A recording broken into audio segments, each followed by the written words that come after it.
সিলেটে হযরত শাহজালাল রাদিয়াল্লাহু আনহুর ৩৬০ জন আউলিয়ার মধ্যে একজন ওলি, যিনি বাঘের পিঠে চড়ে ত্রিপুরার হিন্দু রাজদরবারে গিয়েছিলেন। কে ছিলেন এই ওলি এবং কিভাবে তিনি এই অলৌকিক কাণ্ড ঘটালেন?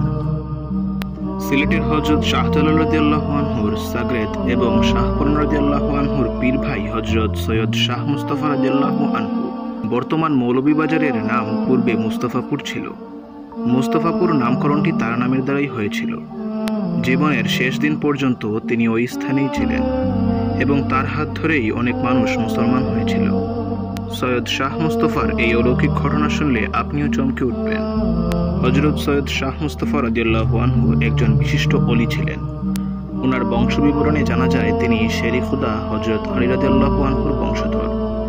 শাহজালাল রাদিয়াল্লাহু আনহুর সাথে গৌরগোবিন্দকে পরাজিত করতে ৩৬০ জন আউলিয়ার মধ্যে তিনি একজন।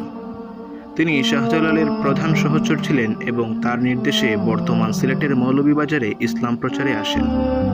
ওই সময়ে ত্রিপুরা রাজ্যের অধীনে বর্ষিজোড়া নামে একটি পার্বত্য এলাকা ছিল। সেখানে চন্দ্রনারায়ণ নামে একজন সামন্ত রাজা রাজত্ব করত। রাজা অত্যন্ত দাম্ভিক ও উচ্চবিলাসী ছিল। হযরত শাহ মুস্তাফা যে স্থানটিতে বসে ধর্মপ্রচার করতেন তা রাজা চন্দ্রনারায়ণের রাজ্যের অন্তর্ভুক্ত ছিল। স্থানটি স্থায়ী বসবাস এবং ধর্মপ্রচারের জন্য যথেষ্ট অনুকূল ছিল। তার জন্য তিনি রাজা চন্দ্রনারায়ণের কাছে কিছু জমি চাইলেন, কিন্তু রাজা তাতে সম্মত হল না। তার মতের বিরুদ্ধেও কিছু বলার নেই। তাই শাহ মুস্তাফা আর কোনো উচ্চবাক্য না করে আপন মনে ইসলাম প্রচার কাজে নিয়োজিত রইলেন। রাজা চন্দ্রনারায়ণের রাজকাজও যথারীতি স্বাভাবিক চলছিল, কিন্তু রাজ্যে একটি বিপদ উপস্থিত হলো। কোথা থেকে ভীষণ হিংস্র একটি বাঘ এসে রাজ্যের বিভিন্ন এলাকায় উৎপাত শুরু করল। প্রতি রাতেই অন্তত দু একজন মানুষ বাঘটির শিকার হতো। প্রজারা ভয়ে আর বাইরে বের হতো না। রাজাও পড়লেন জটিল সমস্যায়। প্রজাদের সমস্যা সমাধান করতে না পারলে যে তার রাজত্ব করাই বৃথা।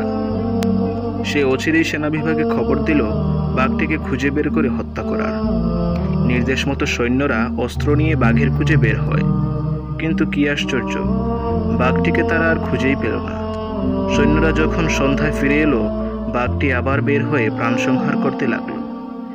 এটি শুনে পরদিন সৈন্যরা ঝোপঝাড় জঙ্গল তন্ন করে খুঁজেও বাঘটির কোনো সন্ধান পেল না। কিন্তু যখনই তারা ফিরে আসে, বাঘটি আবার লোকালয়ে বের হয়। এই বাঘ সমস্যার ভেতরে আরও একটি নতুন সমস্যার সৃষ্টি হলো। প্রতিদিনের কাজকর্ম সেরে রাজা যখন তার রাজসিংহাসনে বসবে, তখনই বিরাট একটি সাপ ফনা তুলে তার সিংহাসনের উপর দেখতে পায়। বিষধর সাপটি ফনা উঁচু করে ফোঁস করছে। বিপদের উপর মহাবিপদ। সভাসদগণ সাপটিকে তাড়ানোর চেষ্টা করলে সাপটি তাদের দিকে আগ বাড়ায়। ভয়ে কেউ কিছু করার সাহস পাচ্ছিল না। রাজা তখন ভাবতে লাগলেন কী কারণে এমনটা হচ্ছে। হঠাৎ তার মনে পড়ল সেই মুসলিম দরবেশের কথা, যিনি তার কাছে সামান্য জমি চেয়েছিলেন, কিন্তু সে দেয়নি। রাজা চন্দ্রনারায়ণ তখন হযরত সৈয়দ শাহ মুস্তাফা রাদিয়াল্লাহু আনহুর দরবারে হাজির হয় এবং সবিনয়ে বলে, হুজুর, আপনি আমাকে এই বিপদ থেকে রক্ষা করুন। আমি আপনার সাথে যা করেছি তার জন্য করজোর ক্ষমা প্রার্থনা করছি। শাহ মুস্তাফা লক্ষ্য করলেন হিন্দু রাজার মনোভাব পরিবর্তন হয়েছে। তাই রাজার প্রতি তার দয়া হলো। তিনি বললেন, তুমি রাজদরবারে যাও, আমি আসছি। তার কথা মতো রাজা চলে গেল। একটু পর তিনি আতঙ্ক সৃষ্টিকারী বাঘটিকে তলব করলেন। অমনি বাঘটি এসে মাথা নিচু করে তার সম্মুখে দাঁড়ালো। তিনি বাঘটির পিঠে চড়ে রাজদরবারে উপস্থিত হলেন। সেখানে রাজসিংহাসনে সাপটি তখনও ফুসফুস করছিল। শাহ মুস্তাফা দূর থেকে সাপটিকে ইশারায় ডাকলেন। অমনি সে আসন থেকে নেমে বাঘের পা বেয়ে উনার হাতে ঠায় নেয়। তিনি সাপটিকে ধরার সাথে সাথেই তা চাবুকে পরিণত হয়। এসব ঘটনা রাজা, সভাসদগণ এবং সমবেত লোকজন দেখে হতবাক হয়ে গেল। তারা বুঝতে পারল এই মুসলমান দরবেশ কোনো সাধারণ লোক নন। ইনি স্রষ্টার বিশেষ প্রিয় ও ঐশীসম্পন্ন অসাধারণ ব্যক্তিত্ব। সব দেখে শুনে রাজা চন্দ্রনারায়ণ শাহ মুস্তাফা রাদিয়াল্লাহু আনহুর প্রতি ভক্তি শ্রদ্ধায় বিগলিত হয়ে গেলেন এবং তার বসবাসের জন্য নিজের বাড়ি তাকে দিয়ে দিলেন। আর প্রস্তাব দিলেন, হে মাননীয় সাধু, যদি আপনি রাজি থাকেন তবে আমি আমার বিবাহযোগ্য সুন্দরী ও সর্বগুণিতা কন্যাকে আপনার কাছে বিয়ে দিতে চাই। শাহ মুস্তাফা প্রস্তাবটি কবুল করলেন এবং রাজদুহিতাকে ইসলাম ধর্মে দীক্ষিত করে বিয়ে করলেন।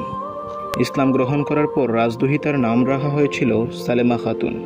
রাজা চন্দ্রনারায়ণ নিজের রাজবাড়ি শাহ মুস্তফাকে দিয়ে নিজে অন্য একটি বাড়িতে থাকতে লাগলেন, আর শাহ মুস্তফাকে মনে প্রাণে ভক্তি ও শ্রদ্ধা করতে লাগলেন। কিন্তু শেষ পর্যন্ত তিনি ইসলাম ধর্মে দীক্ষিত হয়েছিলেন কিনা তা জানা যায়নি। হযরত সৈয়দ শাহ মুস্তফা রাদিয়াল্লাহু আনহু রাজ প্রদত্ত বাড়িতে বসবাস করেই জীবনের শেষ দিন পর্যন্ত মুস্তফাপুর এবং তার চারিদিকের এলাকাগুলোতে দিনের দাওয়াতের কাজে মশগুল ছিলেন। তার মৃত্যুর পর মুস্তফাপুরেই তাকে দাফন করা হয়। সেখানে স্থাপিত তার পবিত্র মাজার শরীফ এখনও বিদ্যমান। ভিডিওটি ভালো লাগলে লাইক করবেন এবং শেয়ার করে অন্যদের দেখার সুযোগ করে দিবেন। এরকম আরও ভিডিও দেখতে চাইলে সাবস্ক্রাইব বাটনে ক্লিক করে বেল আইকন বাটন অন করে দিবেন। আল্লাহ হাফিজ।